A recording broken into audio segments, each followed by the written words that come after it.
Who are to the left of C, अपना ये था वो G B C G and D D and A, B sir, option C होगा। इधर right. तो सी के लेफ्ट में कौन है, जी एंड बी, तो ऑप्शन मेरा सी हो जाएगा। Which of the following statement is not true. इसमें देखो ऑप्शंस में सारे E D A G B F सब आ रखे हैं, तो हमें पूरा बनाना पड़ता है इस केस में, G B C D E F A, ये लेफ्ट है ये राइट। जब क्वेश्चन ऐसे एक ही इंफॉर्मेशन पे तीन सारे क्वेश्चन हो तो आप इंफॉर्मेशन को डबल चेक किया करो, एक गलती सारे क्वेश्चन गलत करवा देती है। तो क्वेश्चन देखो, E is to the immediate left of D, E है वो डी के राइट में है, लेफ्ट में नहीं है, इमीडिएट राइट में है, ठीक है। A is at one of the ends, हाँ ए किसी एंड पे है। G is to the immediate left of B, नहीं G is to the immediate left of B. अच्छा नोट करेक्ट पूछा भाई यहाँ, ये इन्फॉर्मेशन मिस है ना, G is immediate left of B, देखो ये मिस हो गया नोट वर्ड, यस। तो ये भी सही है। F is second to the right of D, F is second to the right of yes D, sir, तो डी के करेक्ट है। बाद सेकंड, ये भी करेक्ट है। देखो इस पे आपको ध्यान रखना, नहीं तो अगर आपने दो ही ऑप्शन देखे हैं स्टार्टिंग के तो आप बी को टिक करके आ सकते हो, जैसा अभी ध्यान नहीं दिया था नोट पे। तो आंसर क्या हो जाएगा, A, E is to the immediate left of D, वो राइट में है, बाकी सारे तीनों ऑप्शन सही है, ठीक है।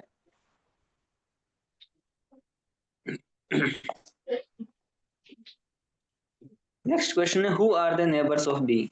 अब बताओ आप नेबर्स कौन से बी के, सी बी जी बी सी था ना हमारा ऐसा, सी एंड जी। तो जी एंड सी है वो बी के नेबर, यानी सी एंड जी, ठीक है। ये नेक्स्ट क्वेश्चन इसी पे ही है, what is the position of A कहाँ पे है, एक्सट्रीम सेंटर में राइट, नहीं है, डी ऑप्शन, ठीक है। Extreme right, right.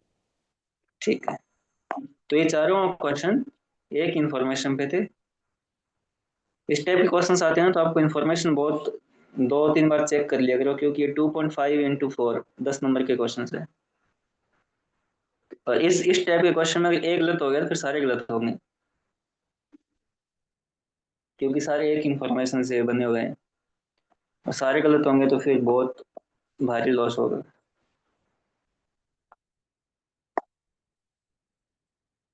Next question देखो, 6 persons A B C D and E and F is sitting around a circular table. दो ही टाइप के क्वेश्चन आते हैं इस टाइप के टॉपिक में, या तो सर्किल वाले होंगे या फिर वो लीनियर अरेंजमेंट वाले होंगे। ये सर्कुलर टेबल पर 6 लोग बैठे हैं, हमको बाय डिफॉल्ट इक्वी डिस्टेंस ही अज्यूम करना है। 3 persons are facing the centre of the table and 3 are facing away from the centre, ठीक है।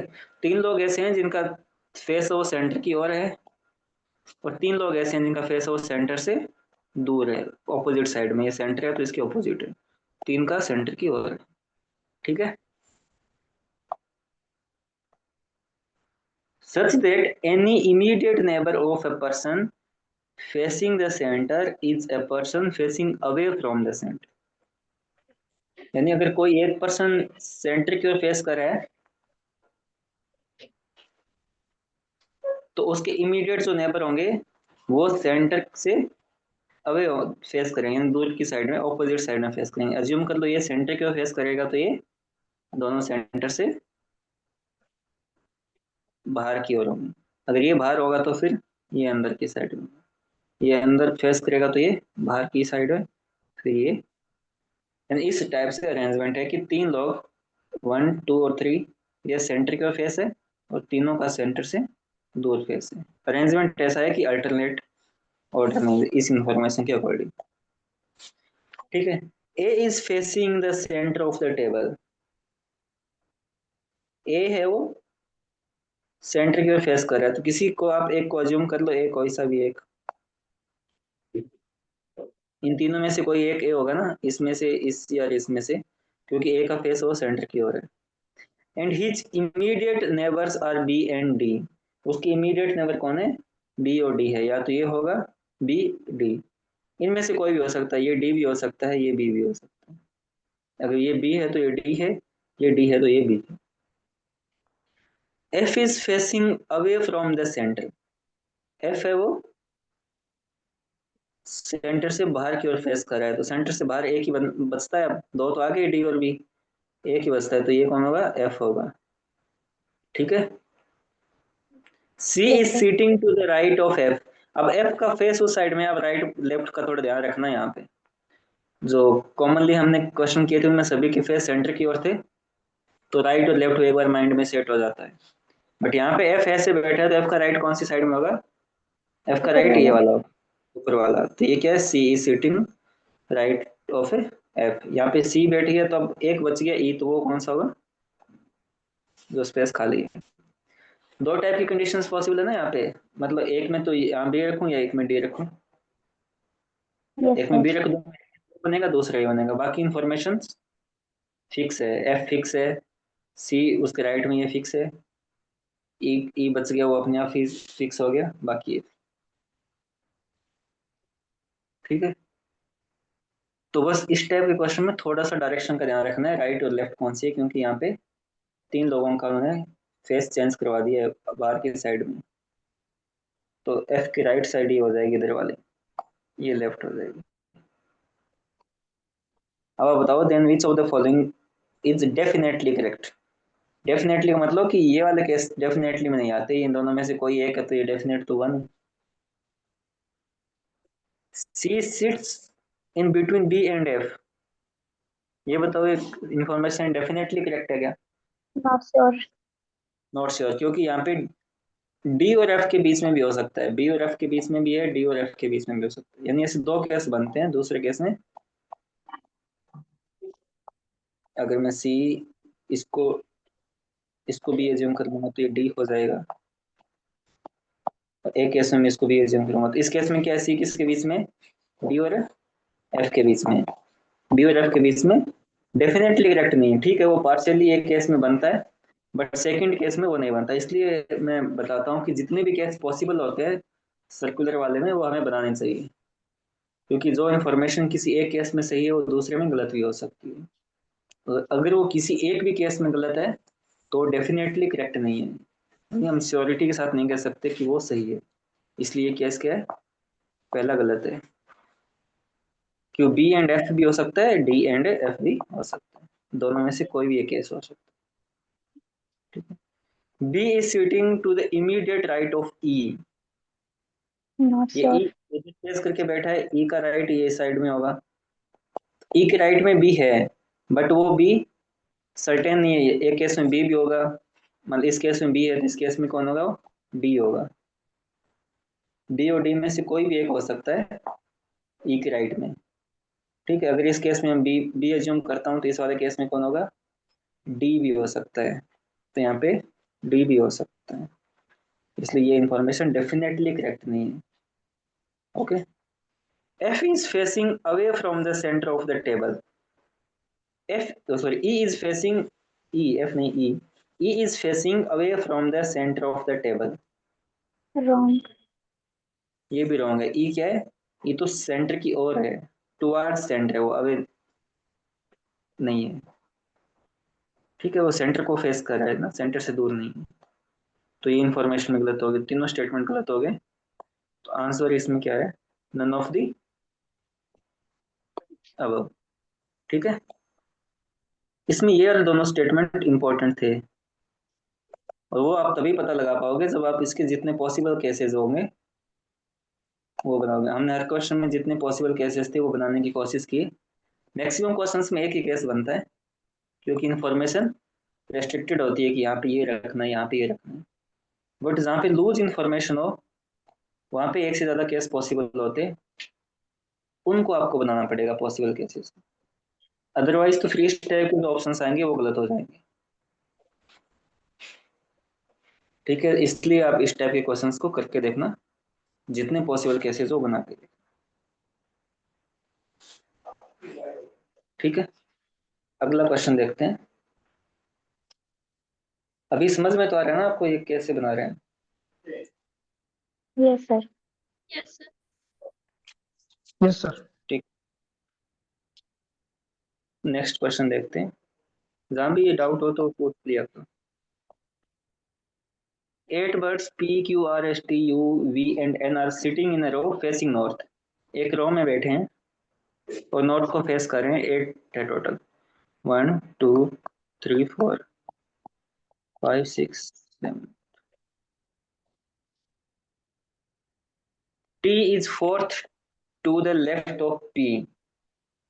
इधर लेफ्ट है अपना, इधर राइट है। T is facing, oh sorry, T is fourth to the left of P। ये P है, P के लेफ्ट में फोर्थ है। 1 2 3 एंड फोर्थ T, यानी P और T के बीच में 3 बर्ड्स हो रहे हैं। T is fourth to the left of P। S is fourth to the right of N। N है, उसके राइट में S fourth. 1 2 3 and fourth S है। S is fourth to the right of N। और sorry, 3 लोग इसके बीच में। ठीक है, S फोर्थ है to the right of N और T फोर्थ है to the left of P। R and U are not sitting at the ends. R और U है वो ना, तो दोनों में से किसी भी एंड पे R और U नहीं बैठते।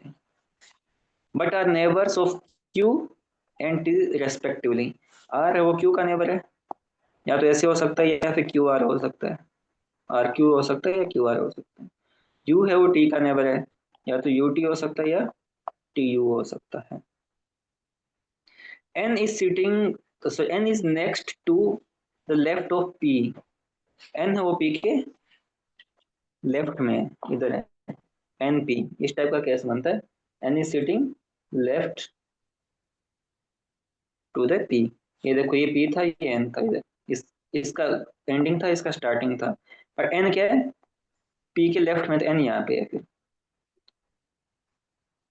है ना। फिर इस वाली लाइन को मैं कैसे लिख सकता हूँ? T के बाद में 1 2 3 स्पेस था, फिर P था। बट N क्या है, P के लेफ्ट में, तो N यहाँ है। और N और S के बीच में भी 3 है, तो 1 2 3 और फोर्थ S, है ना। ये बन गया अपना एक तो। और T के TU या फिर UT ऐसे बनता है कि P is the immediate neighbour of Q। तो P नेबर है Q का, तो P के एक साइड में तो N आ ही गया, तो Q डेफिनेटली यहाँ पे सेट होगा। और Q R या R Q है, यहाँ पे भी लिखा हुआ था कि Q is the neighbour of R। तो R Q तो पॉसिबल नहीं है, क्योंकि इस साइड में P पहले से ऑक्यूपाइड है। तो Q के इस साइड में क्या आएगा, R आएगा, है ना। क्यू आर गिवन है, क्यू आर आ गया। एन पी गिवन था, एन पी आ गया। पी क्यू ये लिखा हुआ था यहाँ पे। ये क्यू पी पॉसिबल नहीं है क्योंकि इधर एन है। आर क्यू भी पॉसिबल नहीं है क्योंकि क्यू आर बनेगा, इस साइड में पी पहले से ऑक्यूपाइड है, तो स्पेस ही नहीं है, तो आर क्यू बनेगा नहीं। अब बचता है ये टोटल कितने हो गए, 1 2 3 4 5 6 7 8। 8 स्पेस हो गए, तो 8 ही हमारे पास है। तो फिर यू टी भी नहीं बनेगा, इस साइड में तो स्पेस ही नहीं है, 9 हो जाएगा फिर, वो तो 9 तो ही नहीं, तो क्या बनेगा, टी यू, है ना। T U N P Q R S. और जो बच जाता है वो क्या है, वी बच जाता है, तो वी यहाँ पे आ जाएगा। ठीक है, तो इस केस में भी हमारे पास, तो इस क्वेश्चन में भी हमारे पास एक ही केस पॉसिबल है। ये यहाँ पे रिजेक्ट होते गए। यू टी पॉसिबल नहीं है क्योंकि यू की टी के साइड में स्पेस नहीं था। आर क्यू पॉसिबल नहीं था क्योंकि पहले से पी ने ऑक्यूपाई कर रखा है ये। ठीक है, बाकी ये तीन तीन आ जाते हैं, इनके बीच में 3 आ गए, और इसके बीच में भी एन और एस के बीच में भी 3 आ गए, है ना। और R and U are not sitting at the end, तो आर और यू एंड पे भी नहीं है, वो से एंड से सेकंड सेकंड है दोनों साइड में। ठीक है, तो हमारे पास ये इन्फॉर्मेशन, इस इन्फॉर्मेशन से हमने ये वाला लीनियर अरेंजमेंट बनाया। तो यहाँ भी एक ही केस पॉसिबल है, अगर आपको लग रहा है कि केस और बन सकते हैं तो बताओ, है ना। इसके अलावा केस पॉसिबल नहीं है, क्योंकि इसके अलावा केस वो यहीं पे रिजेक्ट होते गए। केस दो, एक से ज्यादा वहीं पे बनते हैं जहाँ पे इंफॉर्मेशन एकदम फिक्स नहीं गिवन हो।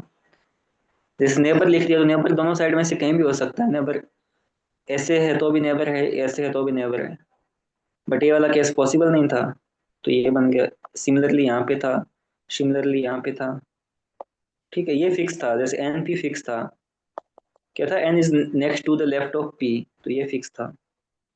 ठीक है, हमारे पास एक ही केस पॉसिबल है। अब क्वेश्चन क्या है, who is sitting on the extreme right, S. S. तो वो आपको बताना कौन बैठा है, एस बैठा है, तो आंसर हो जाएगा एस। ठीक है, ओके, ये नेक्स्ट क्वेश्चन।